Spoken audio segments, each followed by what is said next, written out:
Assalamualaikum, Laskar Ngarit Bres. Dimanapun Anda berada, jumpa lagi dengan saya Dr. Hewan Risa di channel YouTube Sahabat Satwa TV yang akan berbagi tips dan informasi seputar hewan ternak. Laskar Ngarit hari ini saya sudah mengumpulkan beberapa pertanyaan tentang seputar sapi melahirkan dan sapi menyusui. Jadi pertanyaan-pertanyaan ini kita rangkum dari kolom komentar yang sudah kita pilih-pilih dan kita anggap mewakili pertanyaan dari Laskar Ngarit semua. Siap? Tentang seputar sapi melahirkan dan menyusui. Pertanyaan yang pertama, Vivo Besti. Dok, mau nanya apa boleh indukan yang lagi menyusui anaknya dikasih tetes tebu? Artinya induk yang sedang menyusui diberikan tetes tebu. Jadi Laskar Ngarit, ada sebuah penelitian yang menyebutkan bahwa pemberian tetes tebu yang terlalu banyak dari saran anjuran pada betina yang menyusui bisa mengurangi produksi susu. Justru bisa mengurangi produksi susu.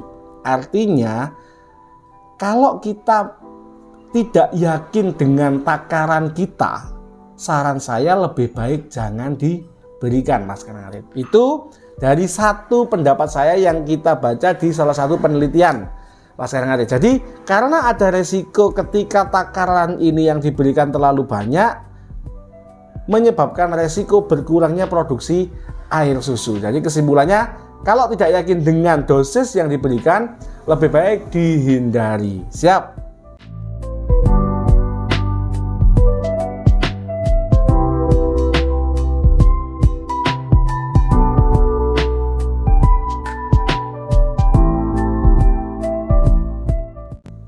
Pertanyaan yang kedua dari Nur Yadin bertanya, Assalamualaikum. Waalaikumsalam. Saya Nur dari Kediri, Pak Dokter. Siap. Sapi saya darah, manak dan susunya saya plotot, keluar kayak darah kental bau. Lalu disuntik mantri, selang satu hari saya plotot lagi udah putih kayak susu. Yang saya tanyakan, apakah besok kalau beranak susunya begitu lagi keluar darah? Nah, Mas Nur, ini sapinya jenengan terdiagnosa, kalau melihat dari gejala yang jenengan laporkan, itu kemungkinan kena mastitis. Mastitis pada saat dia menyusui, Laskar Ngarit. Mastitis itu bisa menular, bisa tidak menular, dan bisa mematikan. Nah, kebetulan kok punya jenengan disuntik sekali, kok langsung sembuh, berarti bejo, artinya mastitisnya masih mastitis ringan. Nah, apakah kalau punya anak lagi bisa mastitis? Biasanya sapi yang pernah terkena mastitis itu cenderung rentan terkena mastitis, Laskar Ngarit, meskipun tidak selalu. Jadi kalau pertanyaannya apakah nanti kalau punya anak lagi akan cenderung seperti itu? Cenderung iya, tetapi tidak selalu. Solusinya seperti apa? Solusinya pada saat bunting rajin-rajin dipantau, jangan sampai kotor, jangan sampai ada luka, Laskar Ngarit. Siap?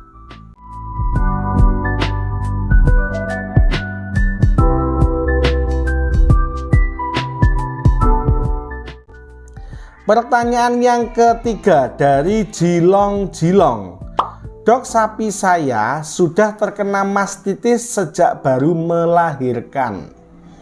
Dan sekarang putingnya masih tersumbat dan besar. Sekarang pedetnya umur 5 bulan. Sudah saya sape dan kata Pak Mantri tidak usah diobati lagi karena pedetnya sudah saya sape. Pertanyaannya, apakah indukan sapi saya masih akan mengalami mastitis? Jika kedepannya beranak lagi, mohon dijawab, terima kasih. Iya, jawabannya sama. Jadi beberapa kasus mastitis yang sampai menimbulkan sumbatan di kanal-kanalnya, di saluran yang ada di ambing dan di putingnya, di kelenjar dan di putingnya, serta sudah rusak dan terbentuk jaringan ikat, ini biasanya sudah nggak bisa lubang lagi, Laskar Ngarit. Seandainya dibuat lubang baru, tidak 100% berhasil. Jadi pasca mastitis kan ambing ada 4 nih pada sapi ya. Pasca mastitis bila sudah tersumbat dan bengkak, kalau sudah terbentuk jaringan ikat dan sumbatan di kanal atau di saluran-salurannya, biasanya tidak akan pulih, Laskar Ngarit. Apakah bisa pulih? Bisa bila pengobatannya tepat, tapi itu sangat sulit, Laskar Ngarit. Siap itu, Mas Jilong.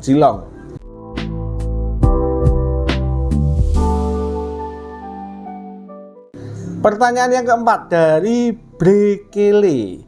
Pak Dokter, tetangga saya Kalau jodoh jadi mertua. Wah, mantap, saya doakan.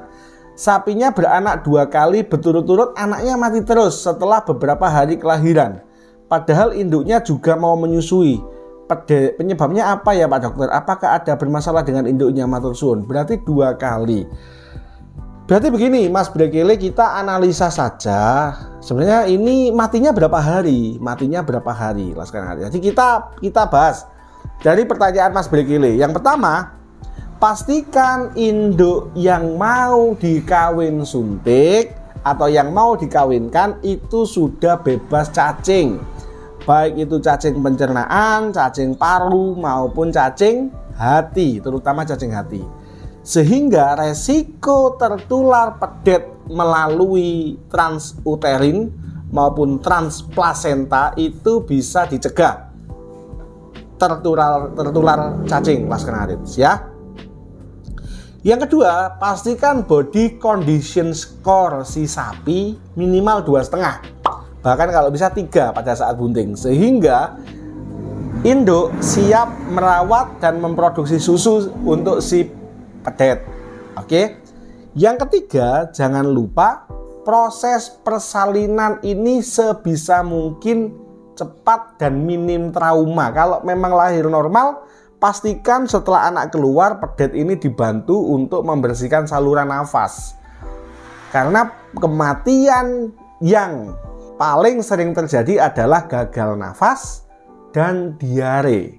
Baru selanjutnya disusul infeksi dari tali pusar, tetanus, dan lain-lain. Oke, cacing, nutrisi buat induk, dan persalinan pastikan si pedet ini memang bisa bernafas dengan baik. Lalu yang keempat, jangan memberikan makanan minuman apapun pada si pedet 1 minggu awal, karena 1 minggu awal ini khususon kolostrum induk atau air susu induk. Yang kelima, jangan lupa jangan kandangnya terlalu dingin, pastikan kandangnya empuk, hangat, nyaman, kering, dan induk bisa dikontrol terus dalam merawat si anak. Itu solusinya. Nah, kalau penyebabnya apa? Wallahu alam, karena datanya tidak jelas lah sekarang hari. Siap.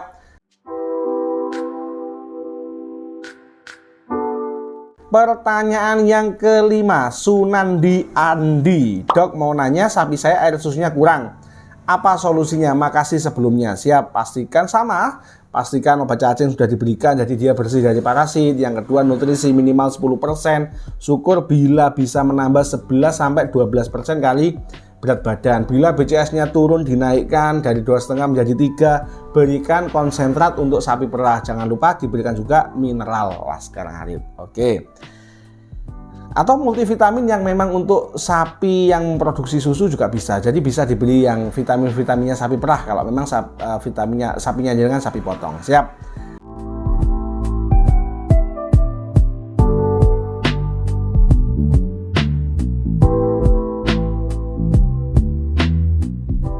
Iqbal, pertanyaan yang ke-6. Dok, mau tanya, sapi saya induknya sudah melahirkan 9 kali.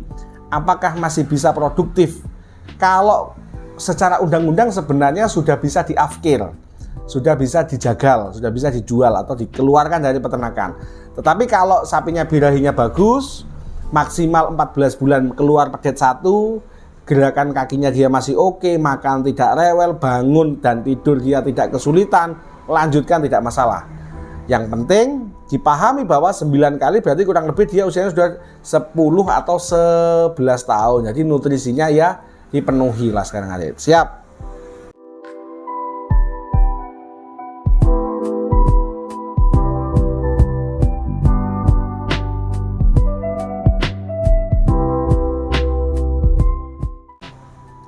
Pertanyaan yang ke-7 sekaligus pertanyaan terakhir dari Edi Maulana. Assalamualaikum. Waalaikumsalam. Saya mau nanya, saya punya indukan simental, udah punya anak 8. Wow, kira-kira masih bisa sampai berapa anak lagi masa produktifnya, tapi BCS-nya masih oke banget. Siap, jawabannya sama seperti pertanyaan nomor 6 tadi. Selama dia makan oke, proses tidur tidak kesulitan, jalan tidak pernah geliat-geleot, tidak ada indikasi dingklang, tidak pernah indikasi ambruk, lalu tidak rewel dalam birahi, dikawinkan dia oke, lanjutkanlah sekarang hari. Jadi tidak masalah. Tetapi kalau misalkan jenengan tidak tega, ya diistirahatkan. Tapi kalau memang masih oke, dilanjut. Siap? Laskar Ngarit, jangan lupa tulis komentar yang paling unik, paling lucu, saran, kritik, karena kita akan terus memilih komentar yang paling unik, yang paling lucu, yang akan kita beri giveaway dari kita. Kita akan bagikan hadiah. Nanti semua ongkos kirim kita yang akan menanggungnya dalam rangka memperingati 4 tahun Sahabat Satwa TV. Sekian, lemah teles Gusti Lasing Balas. Jangan lupa please like, subscribe, komen, dan bantu share video-video kami. Matur nuwun, sekian. Wassalamualaikum warahmatullahi wabarakatuh. Laskar Ngarit beres-beres, tetap semangat.